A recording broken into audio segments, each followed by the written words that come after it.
Hello, hope everybody's doing well. I just wanted to take a moment to do like a little retrospective, something that I consider a classic. Um, so I'm gonna kind of set the scene for you a little bit. So it is 2005, could be 2006, or it could be 2007. Most of the dudes that are outside are dressed in like Dro, they're dressed in like Carlton, Fabo, Jay Z, maybe like a few other up north artists or Cali artists, but mostly they're dressed in like Dro, Fabo, and Carlton. This is Atlanta, by the way, and most of the women that are outside, they're dressed in like whatever R&B artist was hot at the time, female R&B artists. So you could see like Beyonce, or they're dressing like the girls in the music videos, or they're dressing like strippers. It, and it wasn't anything wrong with that at that time. All right, so again, it's 2006, 2007, maybe 2000, maybe as early as 2005. It is summer break for a lot of college kids. It's a Friday night, and so you're with your homeboys, and you go to the club. You get there earlier in the parking lot because, like a lot of people at that time, like a lot of college kids at that time, you want to take advantage of that free before like 11:35 deal. You got to. And also, you are at a hood spot. Not like a super, super hood spot, but like kind of like a medium tier hood spot. So it's hood, not super hood, but hood enough. So we're going to say like prime time on the east side. And so you've been in the club for a minute, and you've been in the club long enough for the DJ to say, "Hey, it's thumping in here. The line is around the corner. We're waiting. Everybody's free till 11:35." And you've been in there since it wasn't, and he was just saying that to get people in, and there's nobody in there. And you're hearing songs, you're hearing music, so you're hearing all the popular radio hits at that time. You're hearing some of the hood anthems at that time, and then again, so they're playing the most typical Atlanta hood jams and everything like that. A few anthems, a few classics, and then this song comes on, and the club goes into a frenzy. Slick be on the track. Be on the track.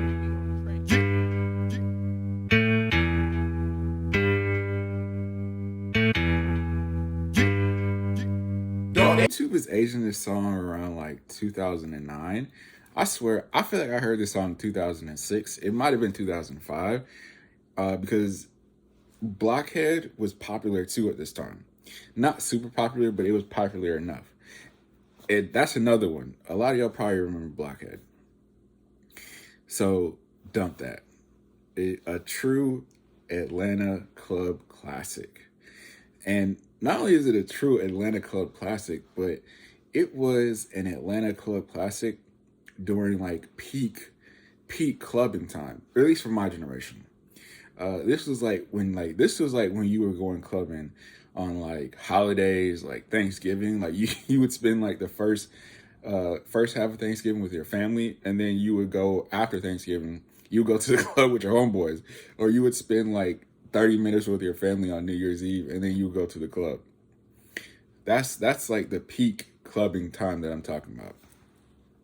And what's interesting about this song is this song actually represents a lot of, it's like the epitome of Atlanta, kind of like that very young, wild, loose, and free, very loose. As you'll see in some of the lyrics. And I think now a lot of women would turn their nose up to this song, which nothing wrong with it. But at that time, when this song came on, a lot of women were throwing their backs out to dance in the club on the middle of the dance floor, trying to be seen by everybody. A lot of women love this song, and it's nothing wrong with growth, you know, becoming more mature and everything. But don't pretend like y'all weren't throwing your backs out to this song. Or I'm pretty sure if somebody, compiled a video of kind of some of the doings that were going on during this song, when this song came on, they could probably set up a great. Again, it's nothing wrong with it. Nothing wrong with it. And there's nothing wrong if you move past that point. Uh, it's cool. It's cool. one thing I do wonder also about this song is I really wonder how the studio session went, like how it was when they were sitting in there, like who all was in there, everything that was going on in the studio, because this is a wild song, like a legitimately wild song. The other thing that's really interesting is this was actually, for a lot of people, not everybody in Atlanta, but a lot of people, this was like their low key introduction to Future. Uh, a lot of people probably didn't realize this was him on the hook, and then this was him on the last verse. I didn't know that, and I heard this song a few times. I didn't know this was Future until like maybe like I want to say maybe like a few years ago. And I mean, it actually tracks that Future would be on this song with everything that he's done and everything he's accomplished and everything he's talked about. The king of toxicity, the prince of toxicity, toxic R&B, innovator, Future. It makes sense that he's on this song. I can't knock him. You know, it's can't knock him. And as problematic as this song is, you know, I feel like you have to pay homage to these kind of songs sometimes. You just have to. You know, you have to pay respect to them. Again, they're wild, and you know what's also crazy is like I don't think we ever saw like a true video for this song. If there is one, it's probably on BET Uncut. You probably can't show anything because I imagine that this song would be in like the same category as like what that thing smell like, white girls, tip drill, pea poppin', and a lot of the other very very underground, very very very raunchy BT Uncut music videos. And again, it's a problematic song, but it's a classic. It's a certified classic. So one thing I wanted to do was I wanted to analyze some of the best lines in this song. I won't play the song. Go give the artist a play, or whoever's uploaded the video. Go give them a play, and also I'm pretty sure this song would get some strikes if I played the whole thing. But again, I want to go over, analyze a few of the lyrics. You know, we'll talk about them. You know, see what they're talking about. All right. So one of the first lines in the first verse is Jake Steed ain't got nothing on me. So I don't know. I personally think maybe he's talking about Jake from State Farm and the way in which he delivers insurance. You know, insurance for that. All right, and then also on the song, Tight mentions Zone 6, and what is not an Atlanta song without mentioning where you're from, whether it's your hood or your zone or your street, you got to mention it. So even in the context of this song, you still got to mention, regardless, even if you're dumping that, you're from Zone 6. So you got to put that out there. And then, he also says, gotta keep it strapped. And there's a line before that. For some reason, I can't make it out, but I'm pretty sure he says something about some gas station pills. But hey, if he's keeping it strapped, at least he's staying safe. You gotta stay safe, and maybe that's where Jake from State Farm gotta stay safe.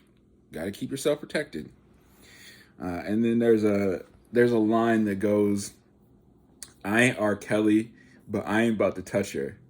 And this line, so this line, and then the line that follows it, are really really wild. So it's like he started off at 10, but then I won't mention the line after it, but he started off at 10 and they took it to like 20 with the next line. But I mean, hey, again, another person, he's thinking somewhat consciously, and then the conscious leads to the body with the next line. And then there's a lyric about dropping a woman off at the store after you're done dumping,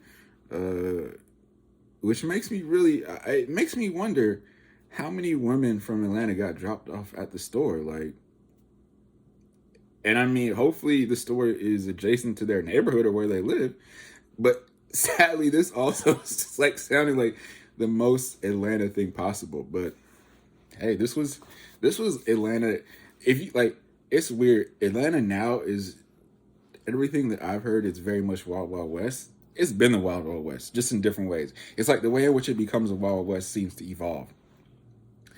And then the ad lib on the hook throughout most of the song is "Bend Me Over," or at least that's what I heard. Maybe I'm hearing wrong because I've often heard lyrics wrong, but maybe somebody can correct me in the comments. But I heard "Bend Me Over," and then Future's verse was a bit of insanity. This was kind of this could be where he started to cultivate that king of toxicity, that R&B toxicity mentality, because he was talking a little insanity on this verse. He asked her if her was Scorpio. I have a pretty good idea of what that means. I also don't. But it sound I don't know, just maybe the way he delivered it, it sounds crazy. And then he talks about bust camel toes, and I mean, just think about that visual, analyze that visual in your mind.